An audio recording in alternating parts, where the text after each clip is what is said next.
Assalamualaikum warahmatullahi wabarakatuh. Alhamdulillahilladzi hadana li hadza wa ma kunna linahtadiya laula an hadanallah. Asyhadu an la ilaha illallah wa asyhadu anna Muhammadar Rasulullah. Rabbi shrah li sidri wa yassir li amri wa ahlul 'uqdatam min lisani wa yafqahu qawli.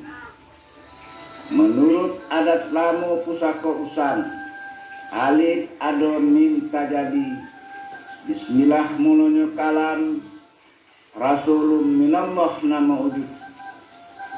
Bab datang dari Allah, usul tiba dari Muhammad, kun fayakun samula jadi. Tinggi bau batimun bangkai, sekuk pinggang telaga darah, surut pada kebenaran adat basani sarak. Sarak basani kitabullah, sarak mengatur, adat memakai, menuju adil makmur, hidup jaya mati sempurna. Adat dan sarak sudah dipadu, dibantai kerbau tengah dua. Sukat dan corak sudah menyatu, mari dipakai baju teluk belangu. Bawa suluh di gelap malam, nyata tampak jalan ke semak. Agama teguh di adat paham, itulah pedoman cucu nan banyak. Para pencinta hukum adat yang saya muliakan, para calon pimpinan, karena sebingkah payung sekaki, aik setitik telaga rahmat, pucuk Jambi 9 lurah, pucuk Jambi 9 macam hukum adat, pucuk Jambi 9 rahasia yang dilindungkan oleh Allah Subhanahu wa ta'ala. Pada kesempatan ini izinkan saya menguraikan sedikit tentang filosofis dari pucuk undang nan limu. Sebelum saya menguraikan tentang filosofis dari pucuk undang nan limu sebagai dasar negara sekaligus juga sebagai sumber hukum adat, saya ingin menjelaskan lebih dulu bahwa di dalam adat atau di dalam adat istiadat, tepatnya di dalam hukum adat Belu Jambi, ada yang disebut dengan kata ibarat, kata kiasan, kata sindiran. Dan ini harus dipahami kalau mau menyelami filosofis tentang pucuk undang limu ini. Di dalam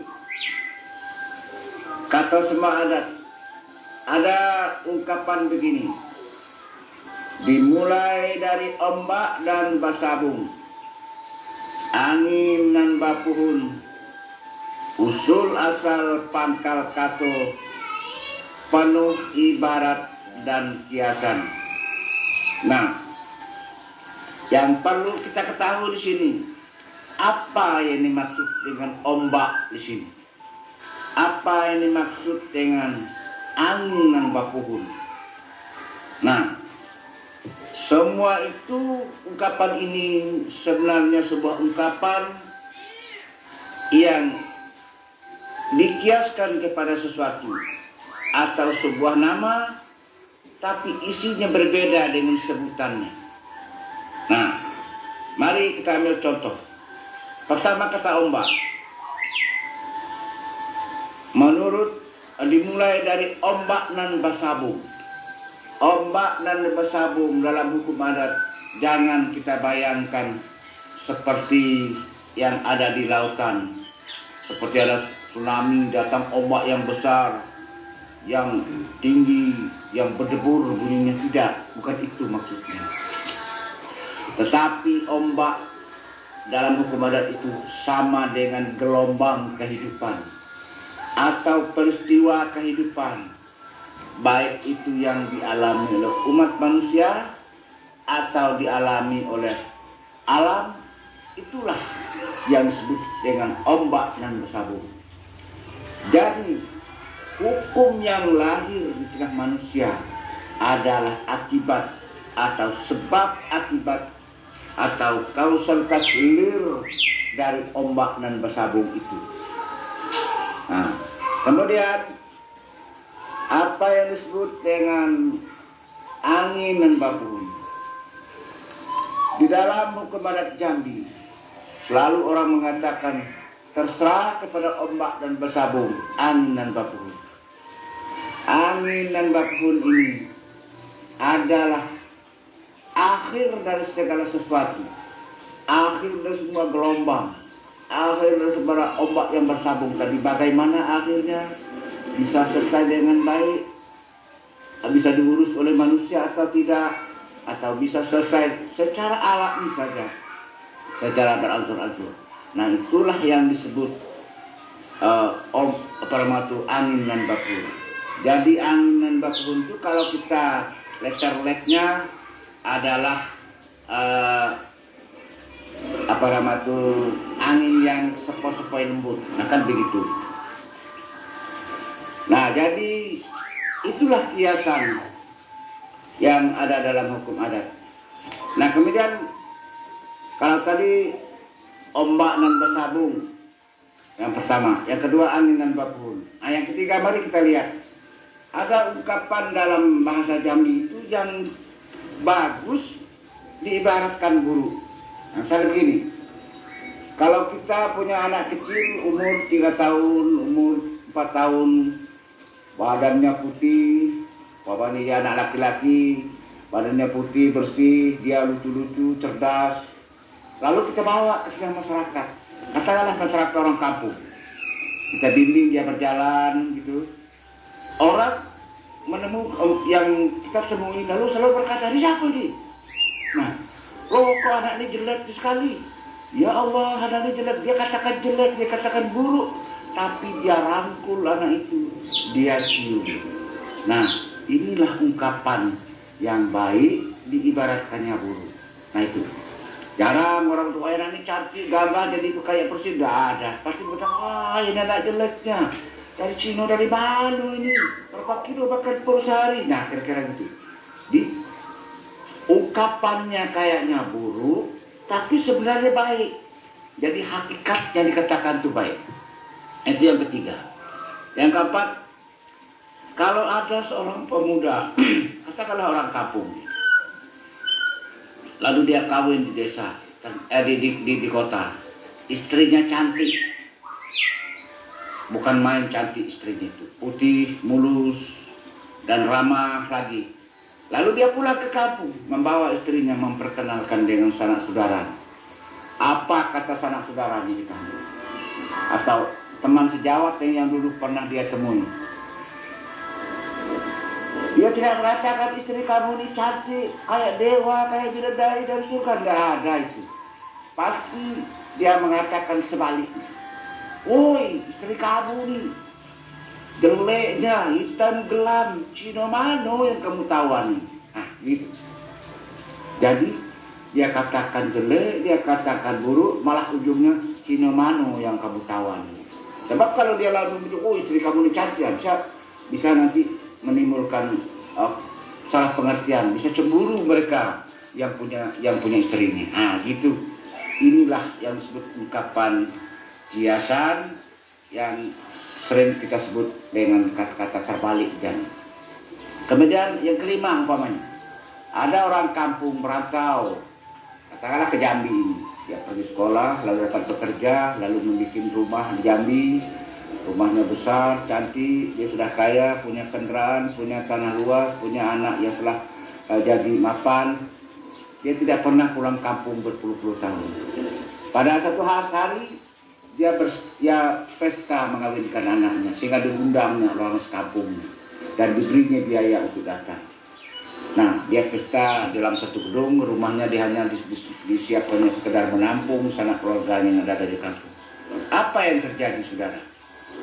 Ketika orang kampung, sanak keluarga yang datang dari kampung berkata kepada mereka, sesampai sana, atas kamu ini tidak mau balik ke kampung. Kamu hidup di Jambi ini miskin, punya rumah kecil, sempit, tak punya apa-apa kamu. Nah, itu kata-kata yang keluar seperti sumpah serapah. Padahal maksudnya pantas kamu tidak mau lagi pulang ke kampung. Kamu sudah kaya raya di Jambi, punya rumah bagus, punya rumah luas, punya harta banyak. Itu maksudnya. Tapi ungkapan yang disampaikannya ada terbalik. Nah, inilah filosofis dalam hukum adat Jambi. Nah, demikian juga dulu, di zaman dahulu ada yang disebut dengan pakasan pacat dan kaluang. Ketika Jambi ini masih bagian dari kerajaan Majapahit Mataram, setiap tahun mengirimkan pakasan pacat dan kaluang. Kan kalau dari bunyinya jelek sekali, pakasan pacat dan kaluang. Pakasan itu makanan yang dibusukkan, lah busuk, lah asap, harus dimakan. Nah, apa yang dibuat lagi ini? Biasanya kan ikan, iwak yang dibuat kasam. Nah, sekarang enggak, pacat. Pacat itu seperti lintah, tapi yang ada di darat, yang menggigit-gigit manusia itu. Nah, itu dibikin di pakasan. Nah, sudah itu ada kaluang itu kalong. Kalong itu dikasam, bukan satenya, bukan apa nama itu dikeringkan, bukan, tapi pakasannya. Kasam itulah bau udas, bau sudah. Nama dari segi namanya, na'udzubillah, jelek sekali.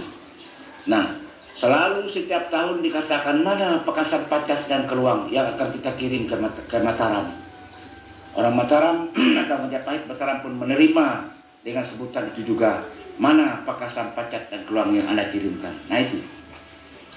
Padahal pakasan pacat di situ bukan seperti bahasanya yang kita ucapkan, tetapi ia adalah yang dimaksud itu pertama gading, yang kedua cuding, yang ketiga culo badak, yang keempat galigo endak pelak.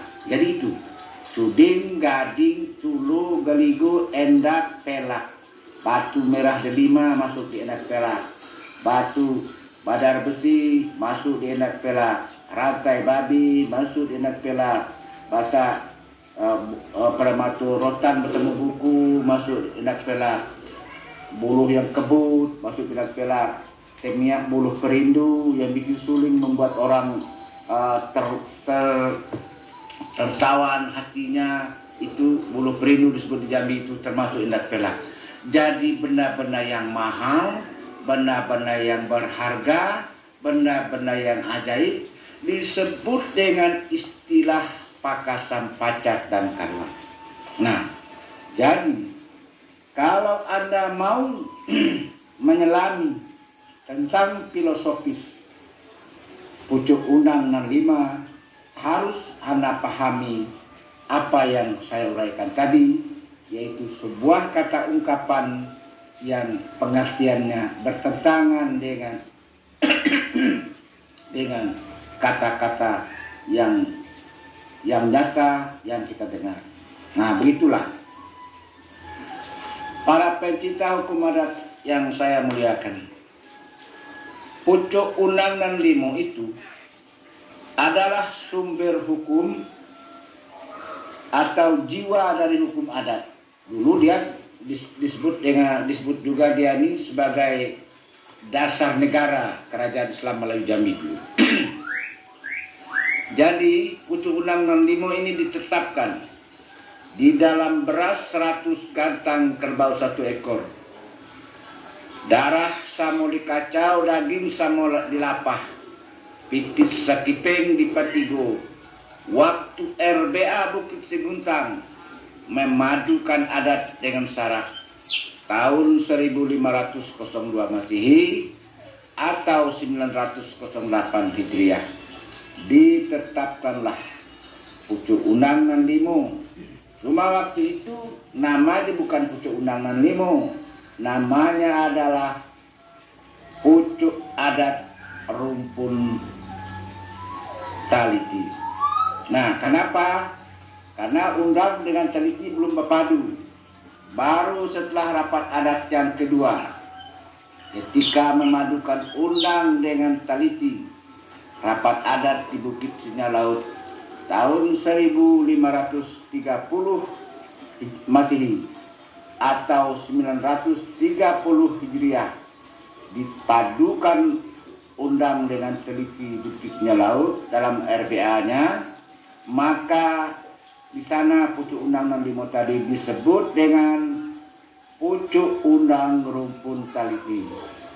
Akan tetapi entah karena namanya panjang, entah karena nama isinya 5 ayat sakti isi dalam yang terkandung dalam Pucuk Undang itu dan 5 macam, akhirnya sehari-hari masyarakat menyebutnya dengan Pucuk Undang Nan Limo.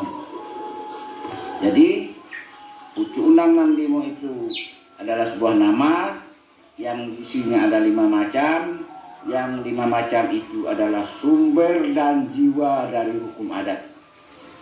Jadi baik sebagai sumber dan jiwa hukum adat yang sudah ditetapkan oleh rapat adat, atau hukum adat yang akan dibuat di kemudian hari. Artinya ya, hukum adat yang akan dibuat setelah rapat adat 1502 tersebut. Nah, itulah dasarnya, itulah sumbernya. Apa yang isi daripada Pucuk Unang Nan Limo itu? Yang pertama ialah titian treh tanggo batu. Jadi ada 2. Yang pertama ini titian treh, kemudian ada tanggo batu. Titian treh tanggo batu itu bukan seluku adat, dan barangkali bisa diistilahkan jangkau adat, tapi dia bukan itu. Dia adalah sebuah nama atau sebuah istilah yang diberikan oleh peserta hukum adat kepada titian treh tanggo batu. Itu ialah sunnatullah. Jadi sunnatullah itu. Nah, tapi sunnatullah di sini adalah ayat Allah. Itu maksudnya. Titian treh adalah ayat Allah yang ada dalam Al-Quran. Nah, itu. Jadi titian treh itu adalah ayat Allah yang kita sebut dengan wahyu, ada dalam Al-Quran. Isinya adalah perintah dan larangan yang turun kepada Nabi Muhammad SAW untuk disampaikan kepada seluruh umat manusia. Jadi titian treh itu sebuah jembatan, sebuah titian atau sebuah jalan yang harus dilalui oleh orang Jambi. Kalau kata diterleket, titian treh, titian yang dibuat dari kayu yang keras, dari fosil kayu, fosil bulian, kira-kira gitu. Nah, tapi pengertian titian treh adalah ayat Allah yang ada dalam Al-Quran, yang berisi perintah dan larangan untuk dikerjakan oleh manusia perintahnya, untuk ditinggalkan segala larangannya. Nah, itu amar ma'ruf nahi mungkar. Titian treh itu adalah amar ma'ruf nahi mungkar. Nah, itu yang pertama tadi.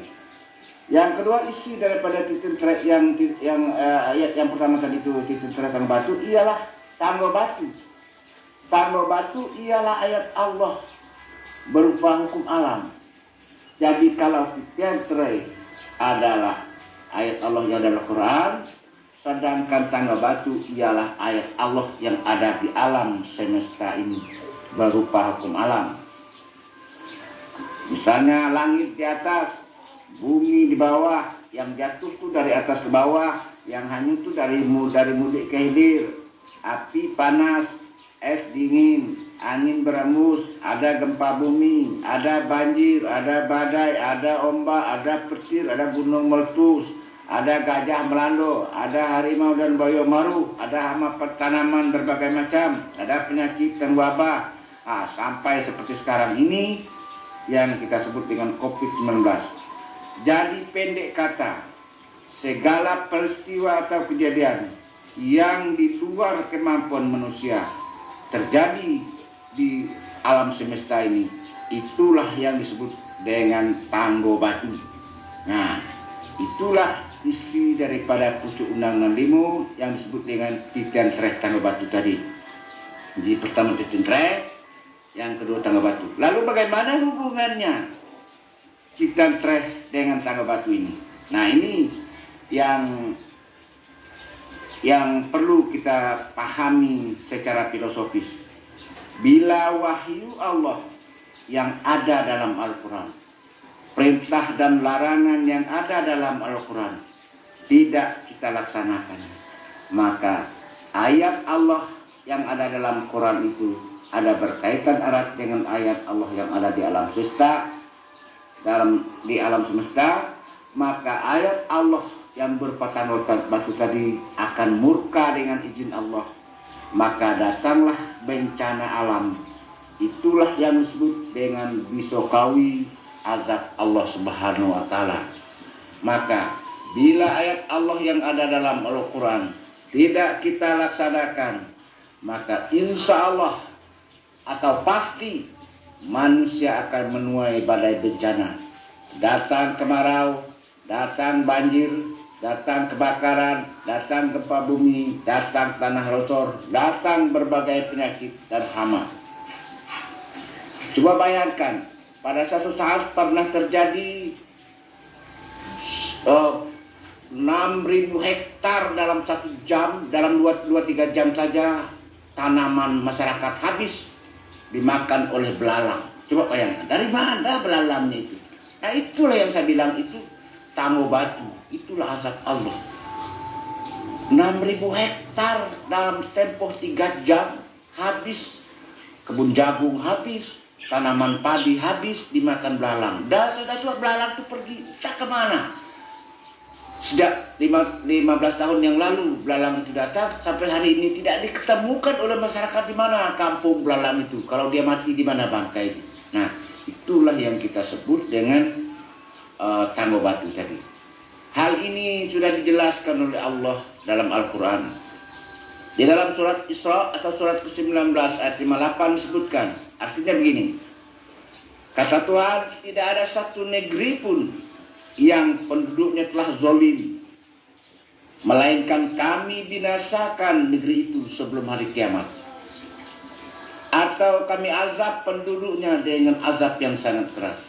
Jadi kalau penduduk suatu negeri banyak maksiat, banyak perzinahan, banyak perjudian, pastilah negeri itu akan diazab penduduknya. Jangan heran kalau penduduk negeri itu miskin, penduduk negeri itu terbakar, terjadi kebakaran, negeri itu banyak wabah penyakit. Nah, ini janji Allah dalam surat Isra tadi.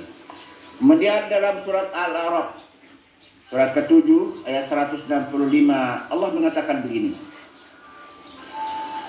Maka tatkala mereka melupakan yang diperingatkan Allah, yang diperintahkan dengan wahyu Allah dalam Quran tadi kepada mereka, Allah selamatkan orang-orang yang melarang berbuat kejahatan, dan kami timpakan kepada orang-orang yang zalim siksaan yang sangat keras karena mereka telah berbuat fasik. Jadi orang yang menyampaikan jangan kamu buat ini, jangan kamu buat ini, maka orang itu mendapat ganjaran yang baik. Tetapi orang yang selalu mengerjakannya, yang berbuat fasik, akan ditimpa oleh siksaan yang amat pedih. Nah itu. Kemudian dalam ayat 96-nya Allah berfirman yang bunyinya begini. Jika sekiranya penduduk suatu negeri beriman dan bertakwa kepada Allah, tepatnya melaksanakan hukum adat sesuai dengan ketentuannya, sesuai dengan Sanggo Batu, titian serai Sanggo Batu. Pasti kami akan melimpahkan kepada mereka barokah dari langit dan bumi. Akan keluar barokah dari langit, akan keluar barokah dari bumi. Maka akan tetapi kata Allah, ternyata mereka banyak yang mendustakan ayat-ayat kami. Maka kami siksa mereka sesuai dengan apa yang mereka kerjakan. Nah, jadi kalau kita maksiat, pastilah mengundang bencana. Kalau kita tidak maksiat, pasti mengundang barakah. Nah, ini peringatan Allah. Maka tidak heran sekarang manusia karena telah banyak maksiat, datanglah azab Allah seperti letusan gunung, ada gempa bumi, kebakaran, wabah penyakit, harimau maru, hama penyakit beragam mengancam hidup manusia. Kesimpulannya adalah titian serai Sanggo Batu itu adalah sunatullah. Bila tidak kita mau laksanakannya, maka hukumnya kafirlah kita. Itu. Nah, kemudian isi dari pucuk undangan kedua disebutkan cermin gedang dan tak kabur. Nah, cermin gedang dan tak kabur ini juga, ini bukan seluku adat, tetapi tepat barangkali dikatakan jangkau adat asal disebut dengan sebuah nama. Nah, karena cermin gedang itu, yang maksudnya adalah kitab suci Al-Quran.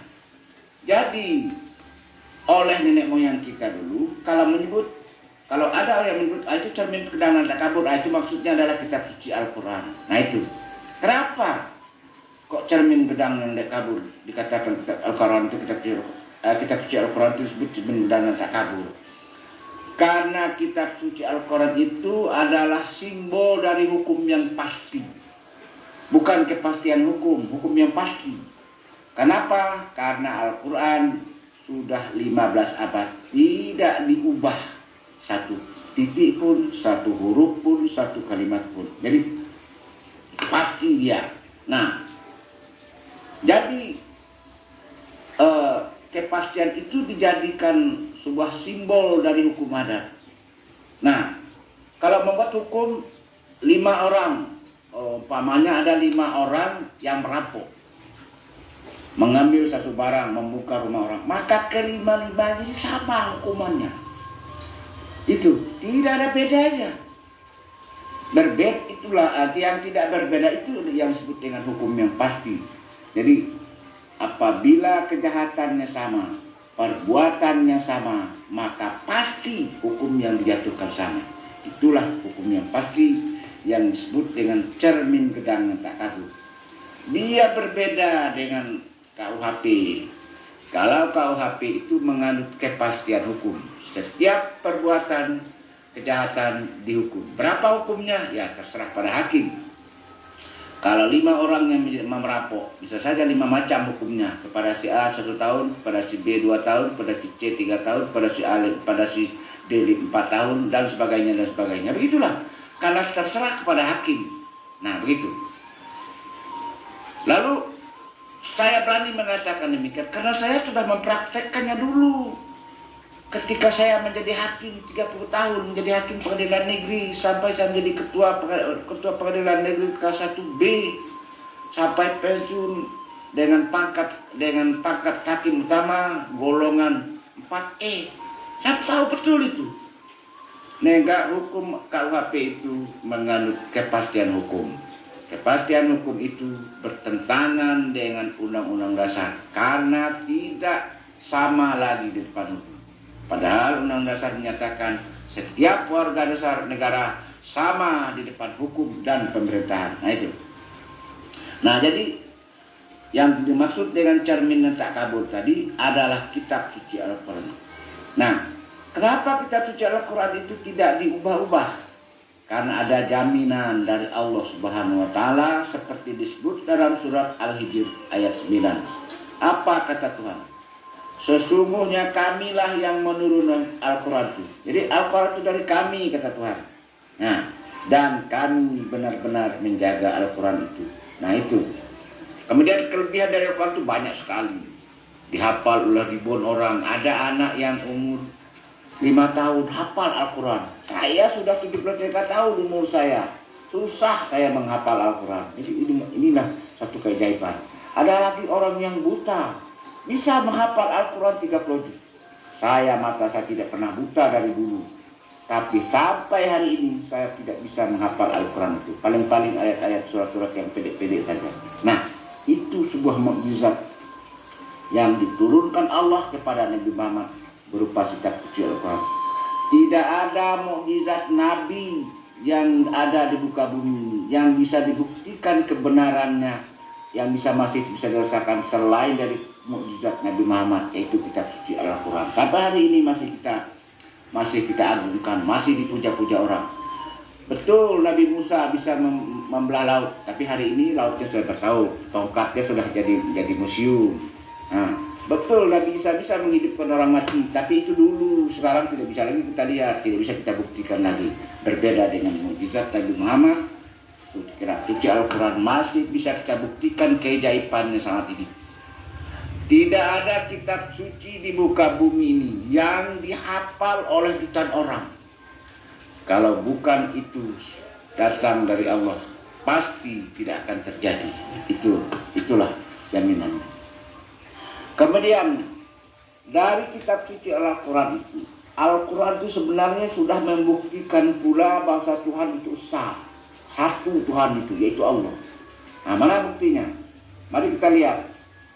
Pertama, surat Al-Quran itu terdiri dari 114 surat.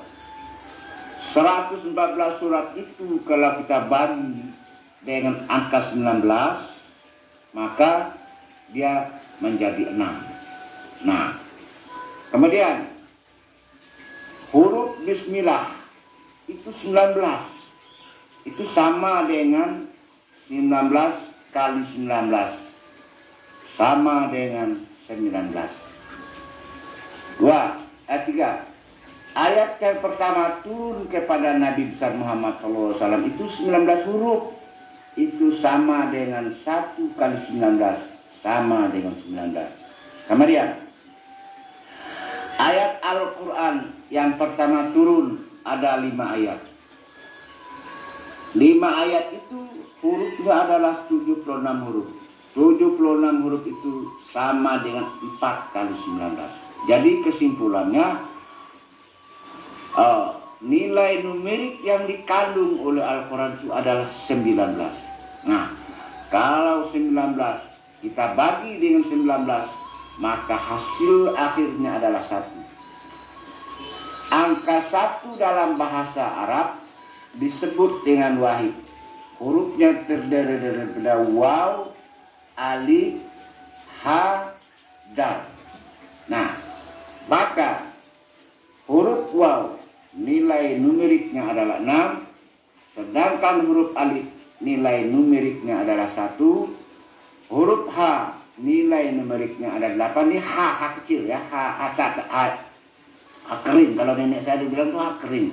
Kalau ha, nah, itu 5 nilainya. Tapi kalau ha itu nilainya 8 nilai numeriknya. Kemudian huruf dal nilai numeriknya adalah 4. Jadi dari nilai-nilai numerik tiap huruf tadi kita jumlahkan. Nilai waw tadi 6 ditambah dengan nilai alif 1 ditambah dengan nilai ha tadi 8 ditambah dengan nilai dal 4, maka jumlahnya adalah 19.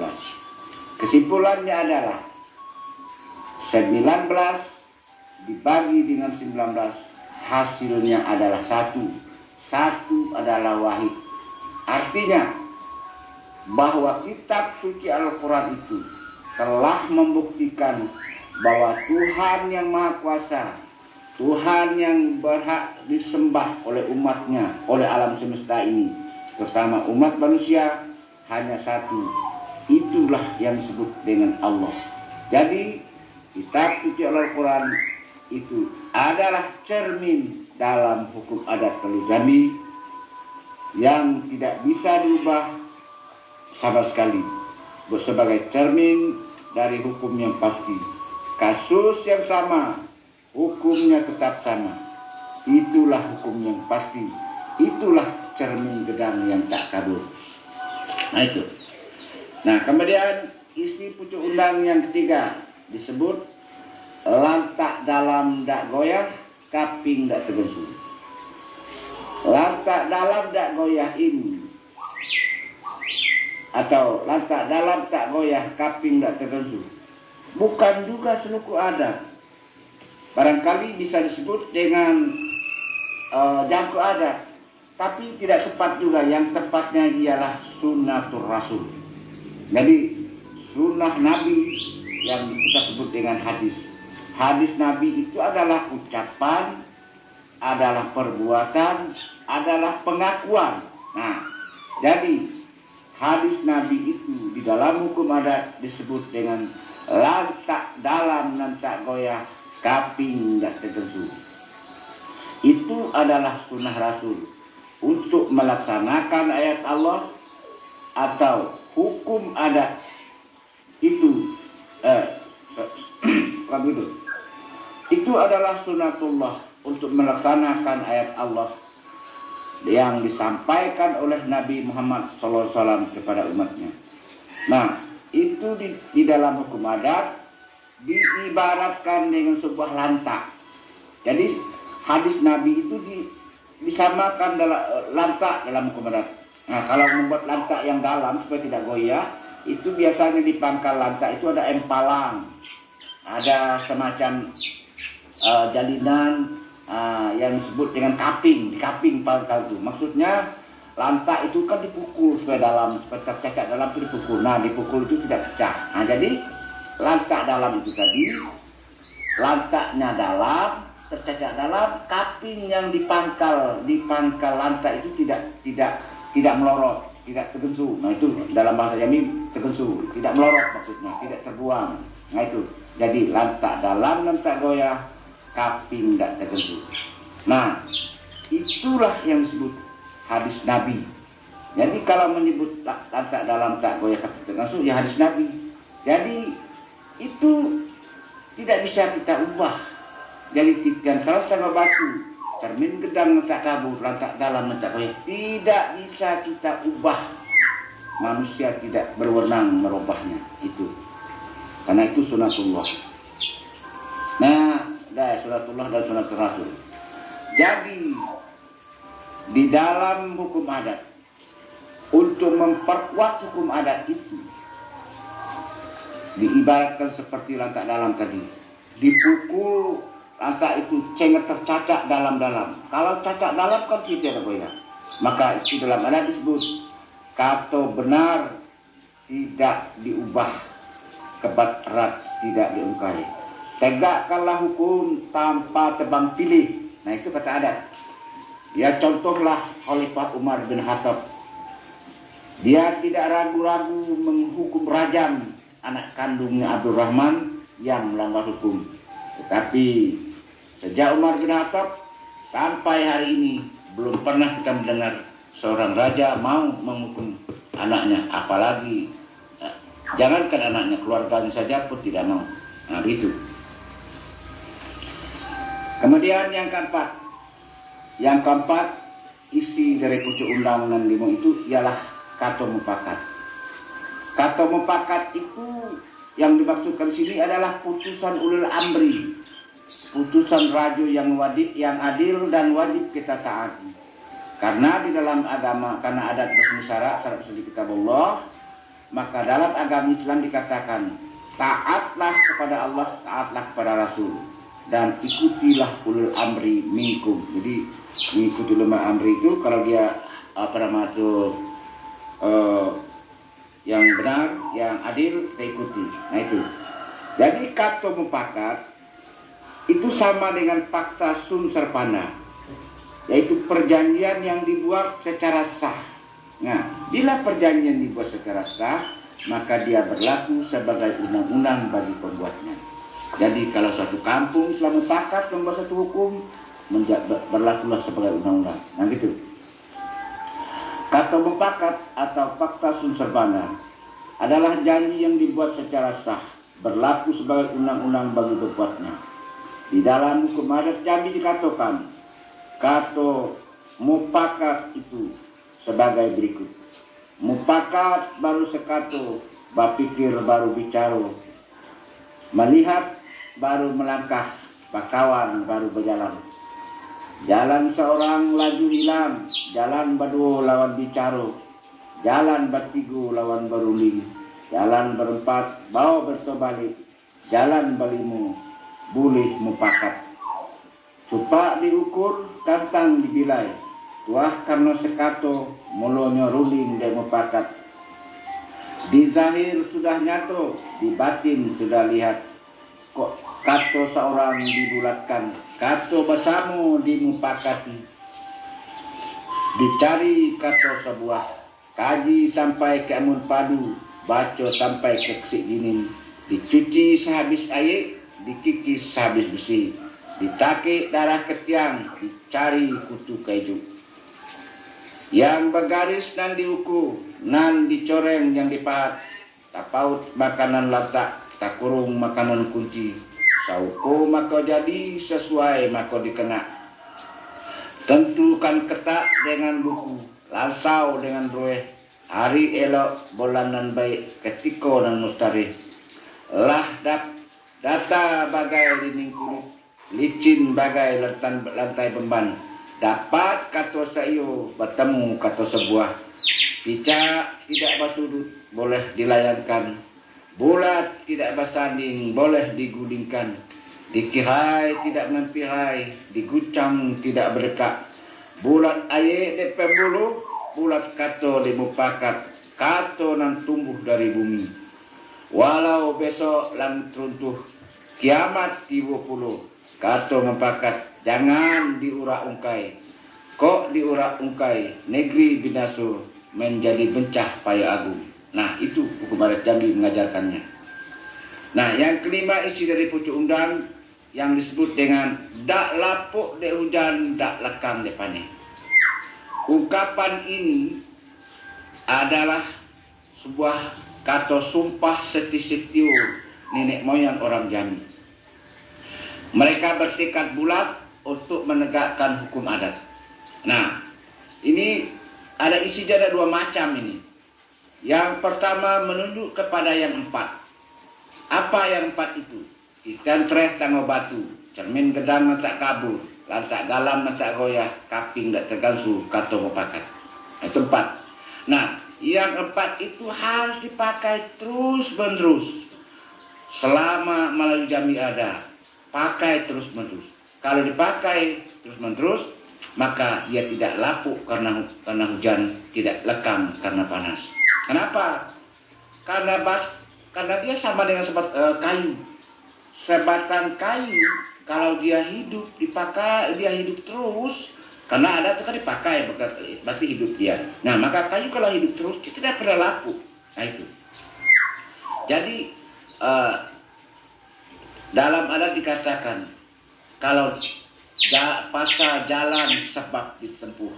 Nah, di adat dipakai adat dipakai maka baru. Jadi pasal karena ditempuh dipakai baru sebab dipakai. Nah itu anunya. Pasal karena ditempuh baru sebab dipakai. Artinya dipakai terus menerus, maka dia hidup terus. Nah gitulah anunya. Jadi yang empat harus hidup terus. Itu isinya. Yang kedua isi daripada dak lapuk hujan itu adalah kebulasan tekad.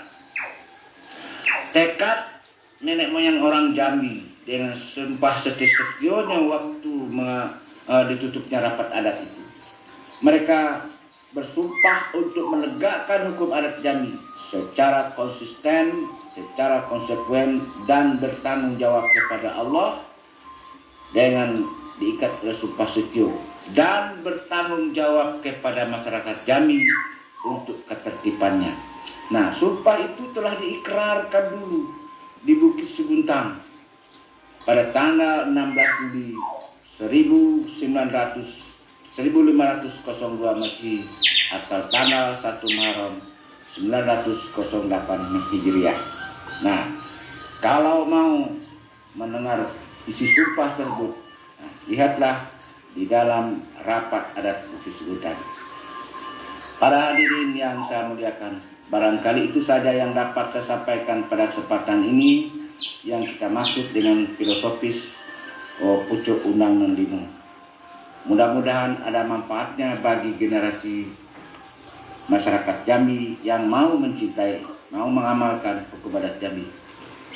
Saya tidak bermaksud untuk menggurui siapa-siapa dan tidak bermaksud untuk menyakiti hati siapa-siapa.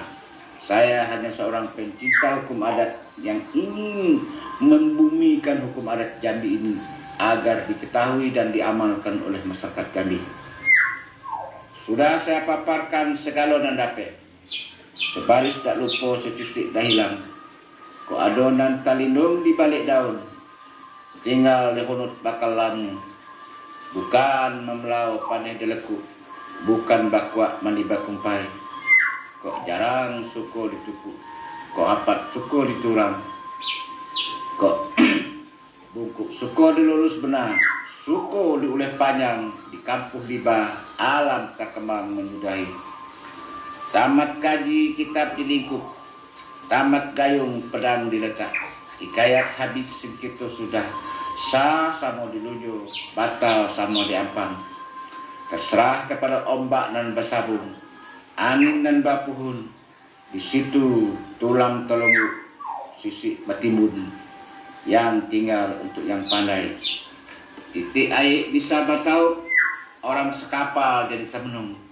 Dalam kelam ilok belampu, nan setitik jadikan laut, nan sekapal jadikan gunung. Alat sekembang jadi guru. Balam terbang ke muka pintu, padi sulit apa dimakan. Alam terkembang jadi guru, bumi dan langit ado di dalam. Yang benar, apa yang saya uraikan ini adalah dari Allah yang Maha Kuasa. Sedangkan yang salah adalah dari saya, Mukhtar Agus Soleh Esa. Kepada Allah saya mohon tobat. Saya mohon Allah mengampuni dosa saya. Dan janganlah cabut nyawa saya sebelum dosa saya diampuni. Ya Allah. Amin. Dan kepada Nan Sakti Keramat, mohon tabi. Kok ado nan talewat terlampau. Dan kepada sesama manusia, mohon maaf yang sebesar-besarnya. Kalau ada salah kata dan perbuatan. Anggaplah segala yang terjadi antara kita terjadi senggol menyinggol di saat kita menumpang kapal Melayu Jambi ini diterpa oleh angin dan badai. Kapal oleng ke sana ke kanan dan ke kiri. Tanpa kita sadari kita telah senggol menyinggol sesama kita. Anggaplah semua itu adalah bumbu dari kehidupan. Biarkan dia pergi bersama angin lalu, ikut dengan tebing yang runtuh, hanyut di bawah air kiri. Kok ada mimpi buruk, gerak dan salah. Mari sama-sama kita buang dengan membaca surat Al-Fatihah. Akhirnya saya ucapkan Assalamualaikum warahmatullahi wabarakatuh.